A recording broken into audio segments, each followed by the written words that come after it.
largest coffee producer globally, Brazil plays a vital role in the dynamics of the international market.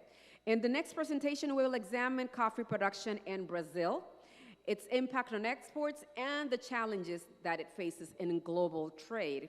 From climatic conditions to market fluctuations, Mr. Marcos Matos will delve into how these factors influence the quality and availability of Brazilian coffees.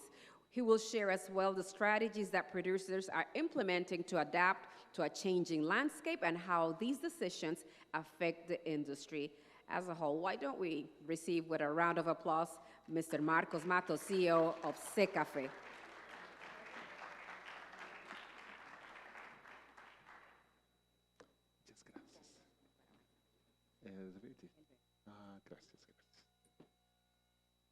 Buenos dias.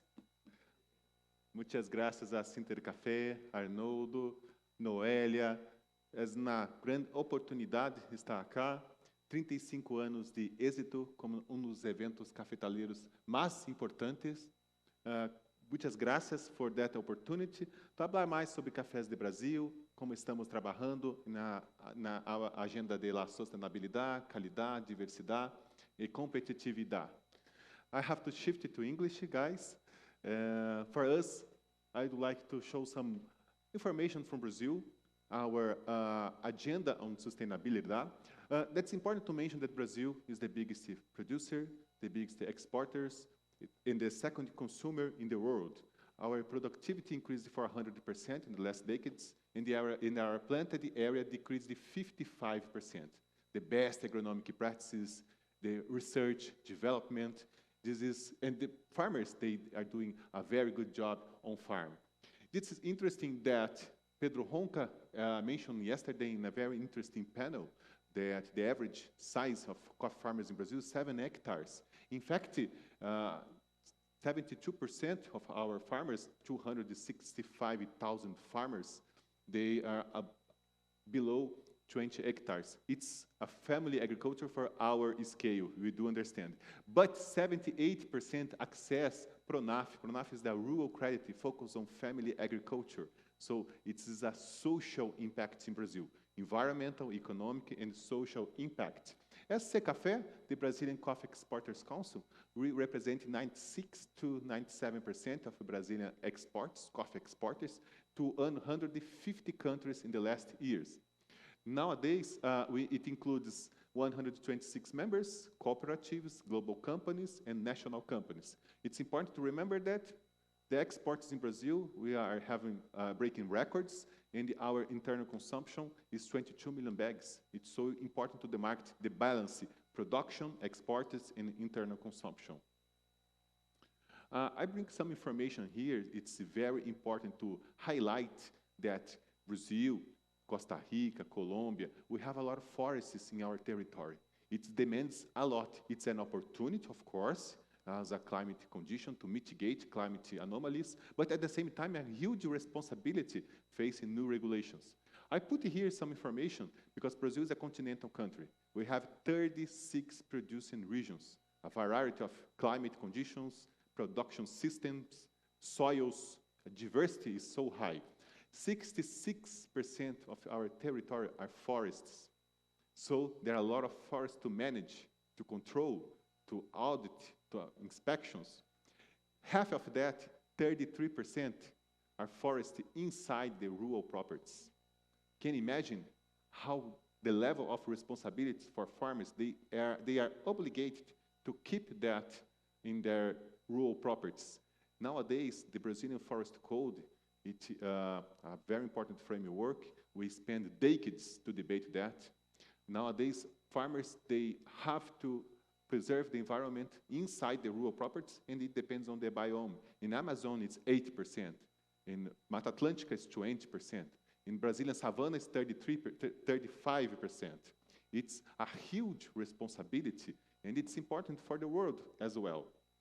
If you analyze the green area, that's the map of Brazil, the green area, the forest, represent just the forest areas, 48 countries and territories in Europe. The whole continent, we have in forests in Brazil. And in coffee producing regions, If you analyze the amount of forests in the coffee-producing regions, it represents 1.25 times the dimension of Switzerland. So, when we discuss the new regulations, as UDR, CSDDD, we have to put it in mind. And Costa Rica preserves a lot. They have a lot of forests around the country. It put a lot of responsibilities to us. And of course, we need to share that numbers to aware policymakers how the level of challenge that we have. And coffee represents a solution, not a problem. I bring some information, and I do believe Costa Rica is the same, because it's the example of sustainability. Human Development Index. We don't create that number. It's United Nations. The United Nations program for Latin America, they analyze the Human Development Index for countries, for regions, for municipalities. We notice that where coffee is presented, the Human Development Index is high. It happens in Minas Gerais. I bring just Minas Gerais here, but I have for all the producing regions. Espírito Santo State, the second producer, Minas Gerais, the first one. If coffee is presented, the Human Development Index that measures education, that measures life expectancy, that measures income, is better. There's a positive correlation. If you have a more planted area, more hectares, we change the level, medium to high. So, we need to mention to policymakers that we are part of that solution. And I think we should measure the efficiency of the value chain, the chain of custody. Nowadays, for the last 2 decades, we have been measuring a very important indicator, and we are auditing those numbers, the EPAP that you call the transfer price, the shared price. What means that? When we export the free on-board contracts, 100%, how much that price goes to the farmers? In Brazil, for the average 4 years, Arabica coffee is 85%, Conilon coffee is 93%. That moment, Arabica is 87%, and Conilon 94%. So it's a small margin for exporters. The sustainable income comes from the efficiency on the chain of custody. Farmers, they need to participate of the FOB price. As well, it's interesting to mention, and I have some slides about the carbon balance. We had a lot of many presentations yesterday, panels that mention carbon balance, that mention new regulations. It's interesting to put some opportunities on the table because we are discussing regenerative agriculture, sustainable practices, so you have to capture that opportunity. But there is a way to do that. There's a methodology. And thank you, Albert Scala, because StoneX is a huge partner in Brazil to develop the carbon markets in coffee plantations. I don't know if you visit Brazil. I bring some regions that we produce Arabica coffee and Conilon Robusta coffee.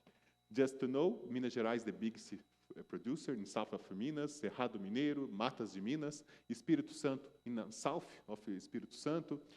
For Robustas coffee, we have Espírito Santo.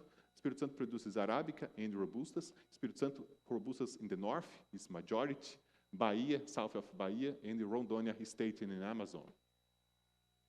And I brought some information that we are the largest producer, the largest exporters, and I mentioned that we increased 400% the productivity in the last decades. But if you notice, it's the USDA data, 2019 until now, by now, we are increasing, reducing, increasing, reducing. This is the climate change, the climate anomalies. We increased a lot since 1990. So the last seasons, it was a huge challenge. We have a record production in 2020. After that, frost, high temperatures, droughts, many things. And the USDA numbers represent until the season 24-25. StoneX presented to the market a few days ago the season 25. They brought a very nice information. For Arabica coffee, okay, Brazil is the number 1. For Robustas coffee, we are the number 2. Vietnam is the number 1. For the season 25, StoneX predicted 25.6 million bags for Brazil. We are pretty close to Vietnam as the biggest Robusta producer in the world. And Just interesting to mention that Arabica is increasing production, Robusta increasing more. So when you analyze the proportion, in 2019, 2018, it was 41% the participation of Robusta's coffee. Nowadays, it's 43%. Year by year, we notice that it's increasing. Maybe in a few seasons, you will have 50-50. Let's see. But we are investing a lot in Espírito Santo. They have a very interesting program and public-private initiative to develop coffee plantations in Espírito Santo state. Just to mention a little graphics that Brazil represents 50% of Arabica production in the world, and Robusta's coffee represents 30%. And we are increasing. For this season 25, Robusta's coffee in a very good condition. I hope the climate keep it very well to have a very good season. And just to understand it, what represents this increasing of productivity, sustainability, we export more. Of course, the market is bigger, and the market is evolving a lot. The demand is evolving, it's increasing a lot. If you analyze 1970 until now, we notice that it's irregular. It's not linear growth because of the condition, the physiology of coffee. 1 year, high productivity, another year, low productivity, the cycles. But the climate anomalies get it worse, the level of 1 year by another. But the average for each decades is increasing. The 70s, the 80s, the 90s. Now we are reaching, since 2019, 41 million bags per year. This year, we have 41.5 until October. We have 2 months more to conclude the year. And in November, it's a little bit more than October until yesterday, the export. So maybe we'll have a very good November, maybe we'll have a very good December, and of course, it's going to be a record in our database. And the last crop season, it was 47 million bags. It's a lot of coffee. If we demand in our internal marketing 22 million bags, we're exporting 47 million bags. It's a very important information. And note that the previous crop season, it was 35 million bags affected by the droughts, yet the droughts, the frost, it keep the conditions. Yet. And another information that I'd like to share is, I mentioned already, the January to October, 41.5 million bags. Sorry, the table is to September, but it's October. And European Union represents an increase, 54.5%. There's a lot of reason for that. We don't understand why. Maybe roasters need coffee, maybe UDR, maybe others challenging things, but European Union represents 48%, almost half of everything that we export. Europe, almost 54%. So it's a lot of coffee for European continent, for European Union bloc. And we have been investing a lot in differentiated coffee. What means differentiated coffees? Quality, high quality, specialty coffees, sustainability standards that represent 20% of Brazilian exports nowadays. Just curiosity, German is the biggest importer of Brazilian coffees. In our history is USA. It's always USA. But January to October, German surpassed, increasing 77% January to October compared to the previous year. Just some information, it's the Robusta's coffee. It's a huge competitivity. It's not conclude the year, of course, January to October, we need 2 more months, but soluble coffee and green coffee, of course, it's going to be a huge record this year. This information is based on the certificate of origin from ICO, the International Coffee Organization. Secafé coordinates the emission of the certificate of origin in Brazil. So we have all the information, it's a very precise information. In the soluble coffee, we change that for tons, soluble coffee, to equivalent coffee, green coffee bags. Because of that, we analyze the million bags of equivalent green coffee. And we all know we'll have a panel. We're expecting to hear from Eileen soon. And we are facing a lot of challenges. Farmers, maybe it's complicated when they saw something like that. The same for traders.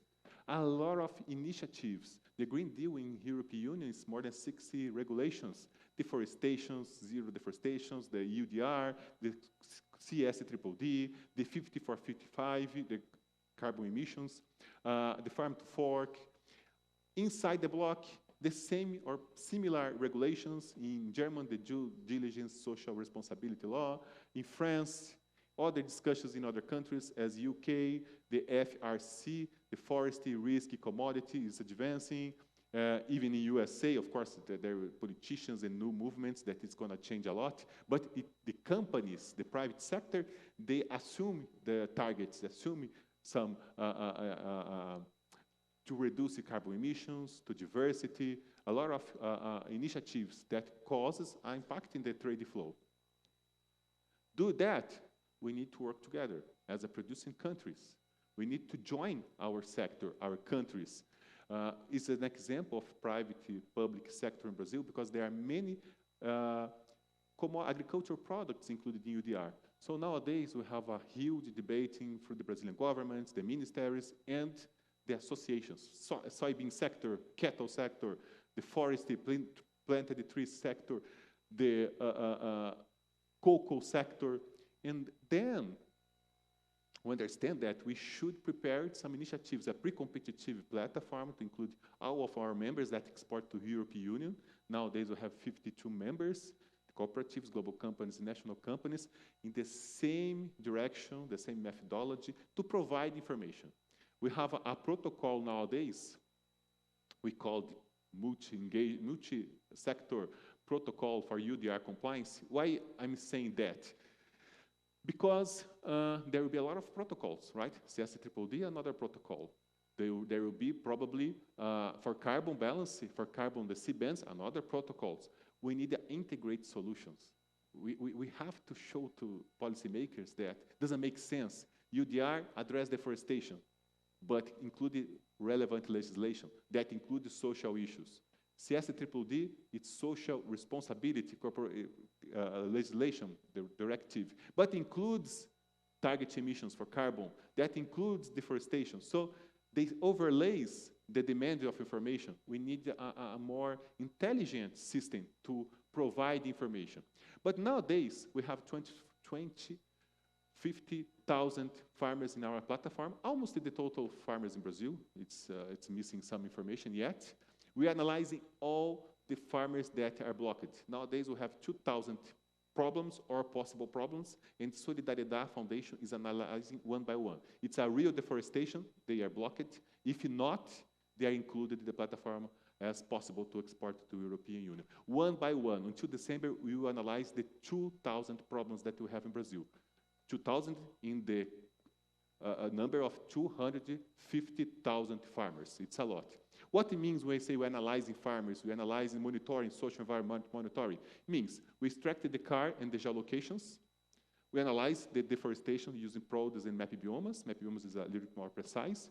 And the relevant legislation means embargoes for national levels, state levels, and municipality levels. The overlays, if you check if it's not indigenous areas in the conservation units, and the red list against modern slavery. There are nowadays in Brazil 57 names in this list. Every week they update the list and we monitor. It's one more we have to block. That's the idea, we are using that. And soybean sector the same, cattle the same, all the agricultural products using the same. When we talk to competent authorities, we use that methodology. When the other chains, soybean will meet with the competent authorities, we'll mention this. So that's an organizing way to provide information, say that we have been working a lot together. That platform has to be audited. We have to integrate with our importers in Europe, provide the information, APIs, QR code for the allocations, because we export to the European Union 57,000 containers. One container includes at least 150 farmers. It's a lot of geolocations. Do you imagine how the complexity? We need to put in the QR codes, all the geolocations, and then send the information in a way that it's prepared to upload in the IT platform in the European Union, right? That's the idea of our platform. And maybe you remember that I mentioned the carbon balance. That's so important issue nowadays. It's so important opportunity, in fact. The CBAMs, the carbon border and adjustment, the first moment, it's focused on products that demands a lot of energy, that cause a lot of emissions, like iron, aluminum, cement, fertilizers. It demands a lot of energy. They are analyzing the inventories, and they prepare themselves for 25, 26 to, in fact, pay a tax to export into European Union if it causes a lot of emissions. What's the point? It's in a few years, they are expecting that agricultural products will be included. We have to pay or we have to receive? That's the question we have to do. And they don't understand our standards. We need to provide studies. We need to publish in scientific magazines to create the knowledge, the dynamics of greenhouse gas emissions and the greenhouse gas removals. Because tropical conditions is different for Europe, is different for a cold weather condition. So we can prove that carbon is a different dynamics in a tropical condition. That's we have been working a lot for the last 4 years. It's a huge difficult to manage because here we mentioned that we have to prove the carbon additionality, not the carbon, the inventory, but the dynamic year by year. I'll give you an example. Carbon balance means carbon emissions minus the greenhouse gas removals, the carbon sequestration. That's the balance. That's interesting. When it's negative, it's good. So when I mentioned that carbon balance is negative, we have to celebrate because it's important. It means that our sequestrations is higher than our emissions. So first of all, we analyze in Minas Gerais, Arabica coffee, 2 years, and then Conilon coffee, 1.5 years more, analyzing those data. What do we have to do? Analyze a huge number of properties. We need the statistics, the variables of that, and the production system that is represented by the reality. I can't analyze one farmer that is doing a fantastic job, but we can't scale up what they have been doing. We have to select good agronomic practices, regenerative agriculture, but it's possible to scale up. Do that, we analyze the most important producing regions, 40 rural properties for each region. In Espírito Santo is a yellow point, you can see there. Minas Gerais, in the first one, Espírito Santo, another one, represented the certified properties, no certified, mechanized, no mechanized, semi-mechanized. All this production system, they have to be represented. For one side is Minas Gerais, for another side is Espírito Santo. Nowadays, when you mention, let's analyze the carbon balance, people analyzing using an app in the cell phone. It's not true. We have to open a trenches, 2-meter zip, analyze the carbon. And I mentioned 4 years analyzing this. Year by year, the carbon is advancing, is other parts of the soil increasing carbon. It's fantastic. We need to analyze that. We go to the laboratory in the pure oxygen to analyze how much carbon is in fact in the soil. The same with the plant. We have to select it, 10 years old, a plant. For each rural property, analyze many plants, go to laboratory, roots, the leaves, all the parts of the plants. We have to analyze the carbon for every farmer's, every production system. A lot of data. It's almost a war operation. It's a lot of things to do in the last 4 years. So we analyze that. Okay, we have been doing a very good job. Farmers, they have been a very good job adopting good practices. It's already carbon negative. But when you apply the best agronomic practices, regenerative agriculture, it's even better. Arabica coffee is minus 10.5 tons of carbon dioxide per hectare per year. What it means that every year, 10 tons removals is much higher than emissions. For Conilon coffee, if you considering the best agronomic practices, regenerative agriculture is minus 8 tons. It's not the reality of whole Brazil, 10 or minus 8 in Conilon, but it's possible to scale up. It's possible because carbon marketing, they don't ask how we are doing today. They ask, how about the carbon additionality? If you apply more advanced techniques, regenerative agriculture, the carbon additionality, this is the amount I can put and participate, take part in the carbon market in the world. That's the idea, the carbon additionality, not what we have been doing today, but how much we can improve the carbon additionality perspectives. So that's our partnership that we are honored to mention, the StoneX and Secafé, because we need to take part in this marketing, and we have to test. Professor Serri from University of São Paulo, published in Scientific Magazine. We have to wait a little bit more, but it's one of the most important scientific magazine related to this experience in the coffee sector in Brazil. Maybe this year the article will publish. And at the same time, we need the financial concept, financial partners, StoneX and Alcott. In the last week, we were in many farmers testing the methodology in an audit process to provide the feasibility studies, to provide the first carbon platform, credited carbon platform in Brazil. So we are pretty close to get that. We are analyzing in an auditing process 20,000 hectares, a lot of farmers in Minas Gerais, even Goiás state, a new state that's producing coffee. The colleague of Albert Scala, Silvia Pisol from Secafé, our members, a committee visiting farmers in an audit process. So we need to prove that agricultural products in good agronomic practices, in best agronomic practices, we can mitigate the climate anomalies. We are part of solution, not part of the problem. When they say about poverty in countries, especially the vulnerable countries, that there are many countries vulnerable in the world, in some regions, they relate to coffee, but coffee is the solution. Coffee is not the problem. That the message. We have to work together. We need to organize in a movement and show our sustainability, prove our sustainability, and transform a challenge into an opportunity. And thank you very much for all the organizations here, the Sintercafé, eCafé, the friends from Guatemala, Nicaragua, Costa Rica, Colombia, FNC, ASO Export. European Coffee Federation plays a very important role in this debate. A coffee team that you create, Swiss Coffee Trade Association, National Coffee Association from USA. Coffee is different. We are getting close. So it, of course, will bring a benefit for farmers around the world. That's the message. Thank you very much. I hope if you can visit Brazil one day.